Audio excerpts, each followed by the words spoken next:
Well, you've heard it before. First guest in the history of the Brock and Salk Show, and he's the next guest as well. Matt Hasselbeck joining us now. Good morning, Matt. How are you?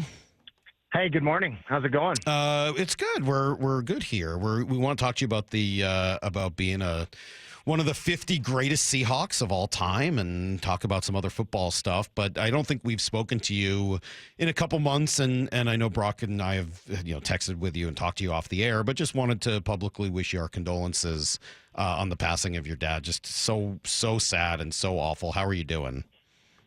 Yeah, thank you. We're doing well. He passed suddenly in April, and it's hard because he was in, kind of great shape besides like needing knee replacements and stuff like that. But life is precious, and we're grateful for who he was. And my mom's doing great. We had a funeral service for him in Nashville, Tennessee that was really special to our friends and family, and to see the impact that my dad had. And so to everyone that's lost a parent, you kind of understand it's tough, but thank you. He was we were blessed to have him as our dad.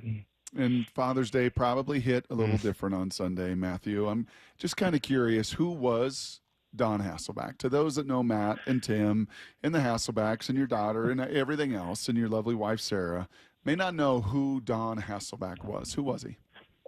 Yeah, he was an All-American football and basketball player coming out of high school. He was the toughest guy I knew. He had a little chip on his shoulder. He was kind of gritty. He played college football at Colorado. His dad was disappointed when he didn't go to Notre Dame, Ohio State, or Michigan growing up in Ohio. But, he played 9 years in the NFL as a tight end. He was 6'7", 6'8", something like that. Played for the Patriots mostly. Won a Super Bowl with the Raiders. I think beat the Seahawks to do it, to get there. And then finished his career with the Vikings and the Giants. But, ironically, he didn't let us play tackle football growing up, and then all three boys earned full scholarships to play football in college.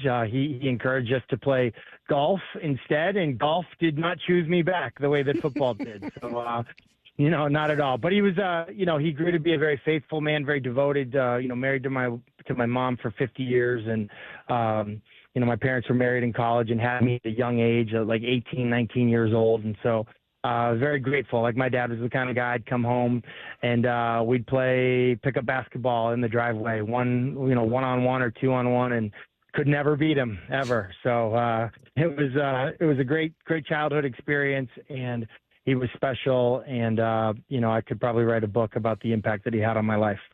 One of the many reasons, Matthew, that you beat me out at quarterback with the Seattle Seahawks, and you went on to be a legend, and I went on to be a radio host, is I was a blacksmith.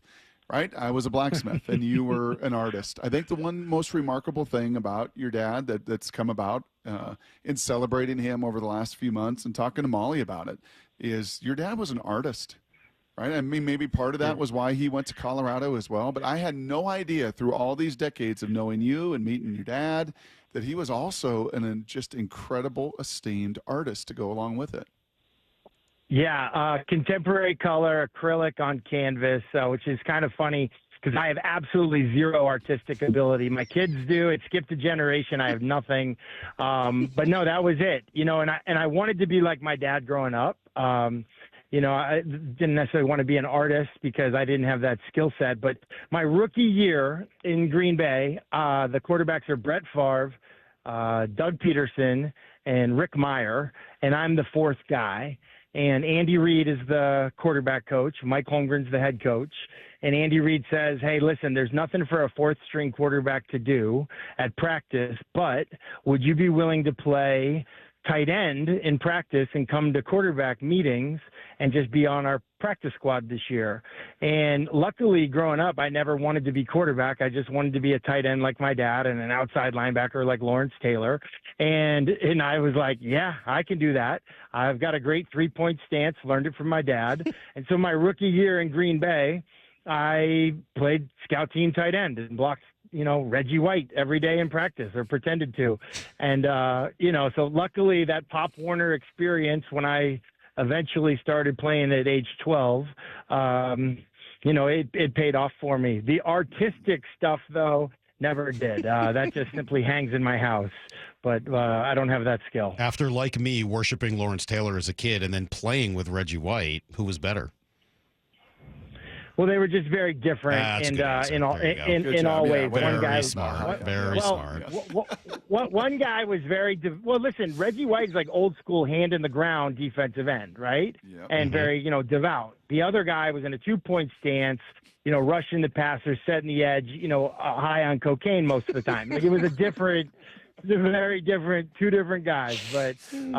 LT was great to me. My dad finished his career with the New York Giants, and in the locker room after practice or before a mock game, like LT would. I have this memory of Matt and Chris Sims in the laundry bin, and LT pushing the laundry bin around, and Phil McConkey pushing the laundry bin around, and Phil Sims yelling at him like, "Hey, if those boys throw up in my new Corvette, you're paying for it." Like this is, it's like not the normal way to grow up. You know what I mean? And Bill Parcells being the head coach, it wasn't the normal way to grow up. But I think it did help me when I had to play tight end against guys like Leroy Butler and Reggie White. I wasn't necessarily like as awestruck a little bit, as I should have been, because I did grow up with Carl Banks and Lawrence Taylor and Harry Carson, and, guys like that, just being around them. God, I love those teams. I just was obsessed with those Giants teams and LT as a kid, and hearing you name some of those names after hearing Kenny Albert last night mention the name of Ken Linsman at the end of the hockey game. Like, I'm feeling like my entire childhood has been on display over the last couple of days. Matt, you had the opportunity to be honored with being one of the 50 greatest Seahawks, not surprisingly at all, but you got to kind of connect with everybody. What was it like to be in that group?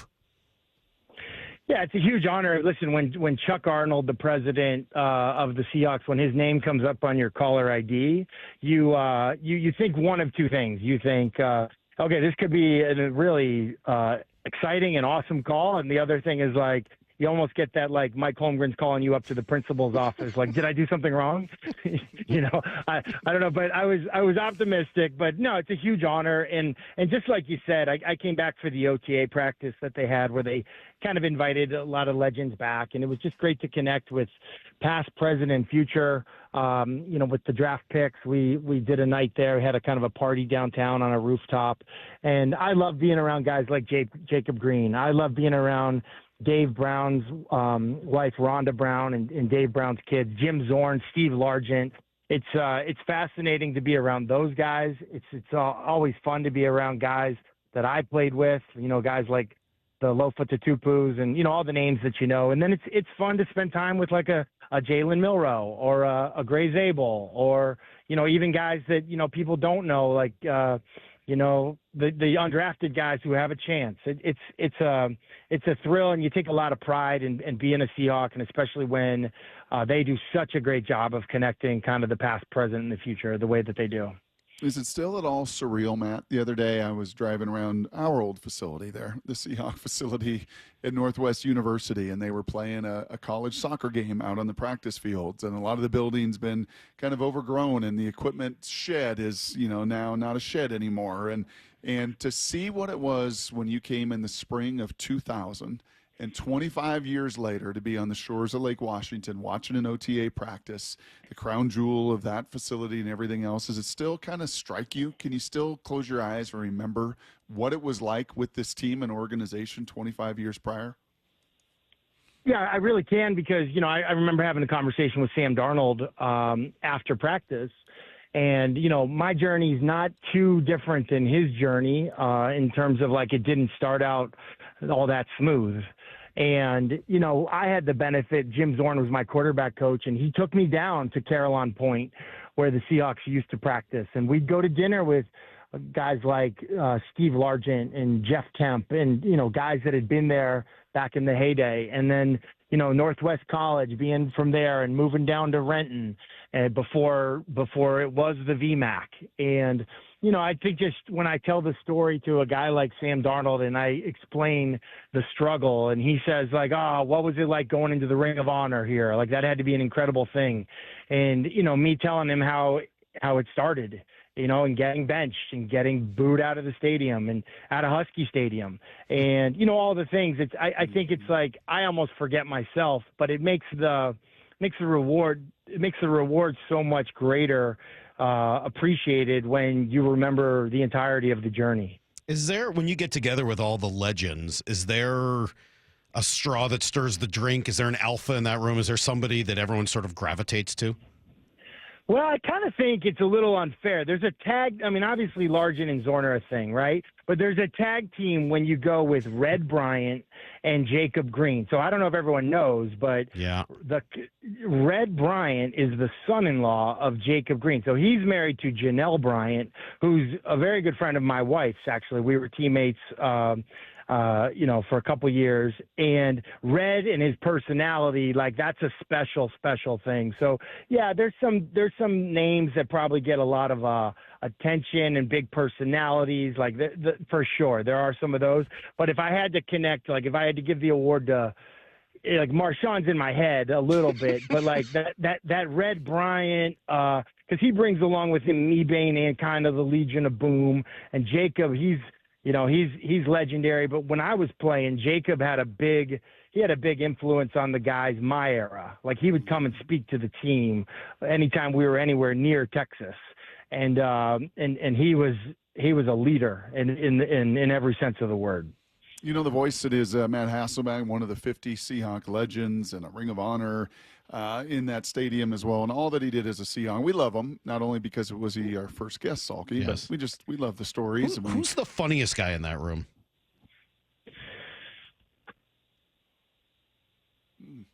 That's a tough one. Listen, I mean, there's some candidates. Tobeck? I mean, Tobeck comes to mind, but like he's funny, but he's also got the ability and the confidence to be the butt of the joke. Right. You know what I mean? Like it's like that's a great question. I feel like that's got to be a poll question. You know, like it's I don't know that I can. Well, I don't know. The rest of us know. We're not in the room. We're not treated like, a fellow legend. What I hear you saying is it's you, but you don't want to say it. That's kind of what I hear you saying. No. I mean, I'm definitely the butt of jokes. I'm definitely like, do you guys remember when I did this? And that was foot in the mouth, like. One thing I do love, like when the guys get together, and we're going to get together, I believe it's October 5th or something like that for the Tampa Bay game. We're all going to be there together, I believe. Cool. The stories, and it's usually like everyone tells a more incriminating story than the last guy. I mean, people love to talk about the story that Walter Jones accidentally knocked me out. Like there's those stories. There's a story when Jerry Rice was giving a pep talk to the team, and Jerry Rice forgot Robbie Tobeck's name, and he called him Ronnie Topaz. And, there's some of those things. We had a guy from Harvard, Isaiah Kazavinsky, Harvard Business School, failed his Washington State driver's license test, the written portion.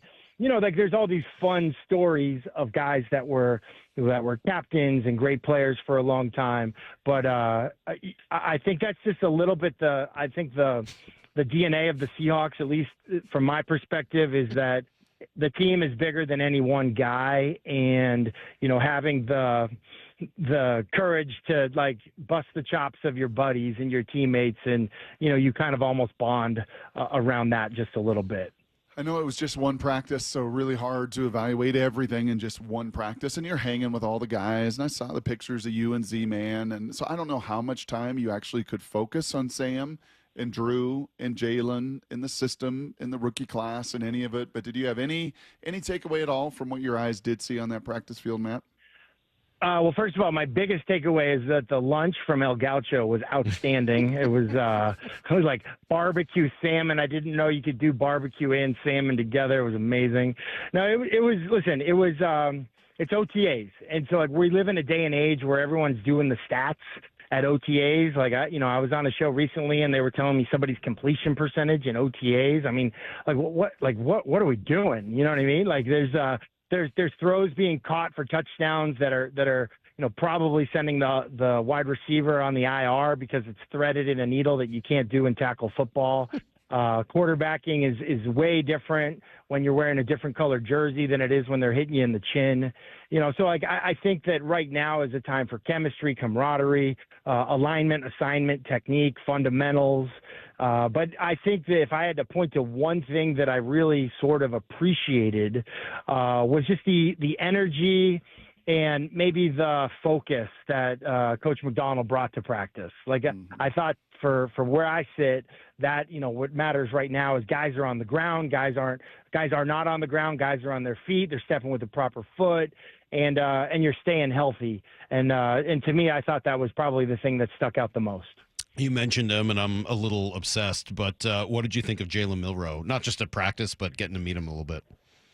Loved him in person. Absolutely loved him. Couldn't have been more impressed. The tangibles are all there. I loved him in college as well. Definitely can respect how hard the learning curve is to go from college to the NFL. But I also would be naive to think that they couldn't be creative enough to find a way to use him in spots. Like as you're winning games, as Sam Darnold is your starting quarterback, find ways to take Jalen's skill set and make someone have to worry about it in short yardage, in goal line, in the red zone, the low red. I think that's exciting. But I'm someone who's in favor of giving young quarterbacks with a lot of talent, giving them time to develop and be ready before you throw them out there full-fledged. It was mostly before I moved here, so I apologize if I don't have this right. But did you sometimes have to come off the field for Seneca Wallace? No, we never did that. Okay. But Seneca did come in for trick plays. He'd come in the NFC Championship game. He came in to run a slant and go. Under Jim Mora, we did a double pass with him. There were things like that. But I think what I'm talking about is Kyle Shanahan with Trey Lance when they had Jimmy Garoppolo. They did a really good job of using Trey Lance before he got hurt in short yardage, goal line, and then inside the 10-yard line. And during that time, I was sitting with Rex Ryan for my job, and basically Rex would talk about how that's just taking time away from my preparation for the real Kyle Shanahan offense. And I'm spending hours on all the different things that I got to prepare for now, and it's just taking time away. And I think that's an example of something that I think you're developing your young quarterback, you're breaking the ice, and you're making your offense way tougher to defend. That's good stuff. A couple last minutes here with Matt. You got to be a part of a team that had a Hall of Fame, arguably one of the greatest left tackles to ever play the game, if not the greatest, in Walt, a Hall of Famer in Steve Hutchinson. You had Ronnie Topaz at center, good player. You had Mongo at right guard, Locklear at right tackle. Everybody knows those names and how productive and dominant and cohesive that O-line was. Really, since that group and then the Super Bowl winning team in 12-13, it's been hard. Been hard to find continuity and consistency on the offensive line.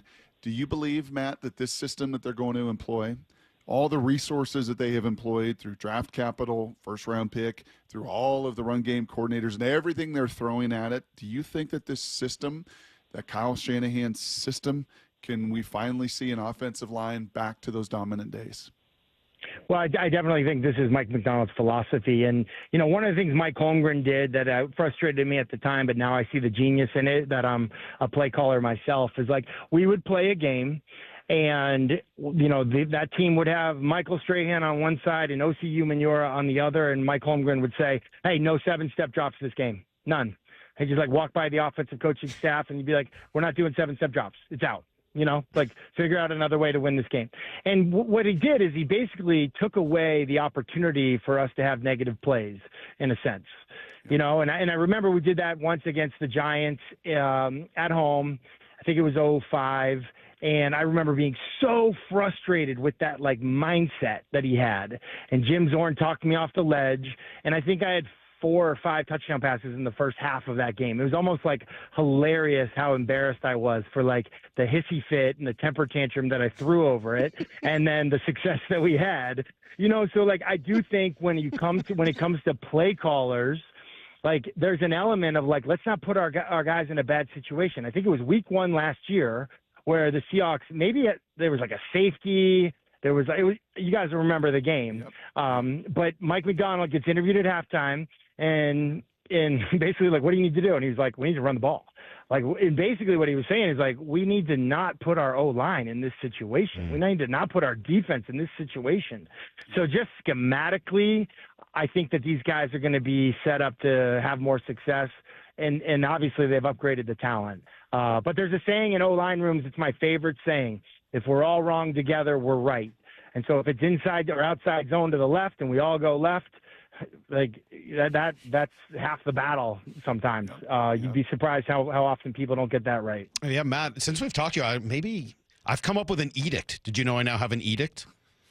Let's go. What do you got? Or maybe it's a doctrine. I always forget which it is, but it's one of those. It's about running the ball. It says you can't run the ball if you don't run the ball. And I know it sounds a little trite, but I don't know. I'll have to put that through the filter. put it to the test. No, it comes from the number of years I've heard coaches and everyone, well, we got to run the ball. Well, we got to run the ball. And then you can't do it unless you call running plays. You can't run the ball by calling passing plays. Yeah. Rex Ryan, who he's the extreme, but he likes to say, I'm going to screw this up. He likes to say, think of your worst run and it's better than the best pass or something like that. He says it sometimes like when you're up, like you're up by 14 and literally you could take a knee 3 times and then punt and let your defense play the field position game and you'll probably win more games than you'll lose. And some guys have gotten in trouble. I think of the 28-3 game in the Super Bowl, Kyle Shanahan, sometimes it happens in the playoffs. Guys are trying to get a head job, they're play callers, or they're confident in their ability as an offense because they're so good. That certainly was the case in that game. They were great on offense. They trusted their quarterback and their receivers, but you gave the other team an opportunity. You gave your offense an opportunity for negative plays. So, we'll see. I definitely think that this is an identity year. This is the identity of the head coach. He finally has his identity right, offensively, defensively, and how it fits. This is a team that had 10 wins last year, top 10 defense. There's good amount of reason for optimism.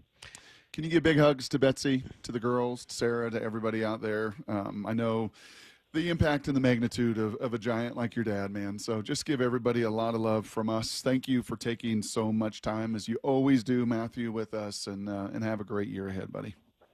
Yeah, we're going to throw the ball more to the tight end this year at Ellsworth High School. My dad lobbied for it, so I'm finally a lot of stick nods, all that kind of stuff. Seam routes, corners, posts. There you go. Appreciate you guys. Is Tim okay with that? I think if we're honoring my dad, Tim's okay. In fact, stick nod, Brock, the play, right? Stick nod. We're actually calling it stick Don now. he would just lobby for it. Hey, the stick nod's there. The stick nod, the out and up. I got it, Dad. Hey, why pop in the red zone? So we're gonna honor him that way. You said your dad didn't want you to play tackle football for a while. How did he feel when Tim was out there covering special teams at BC?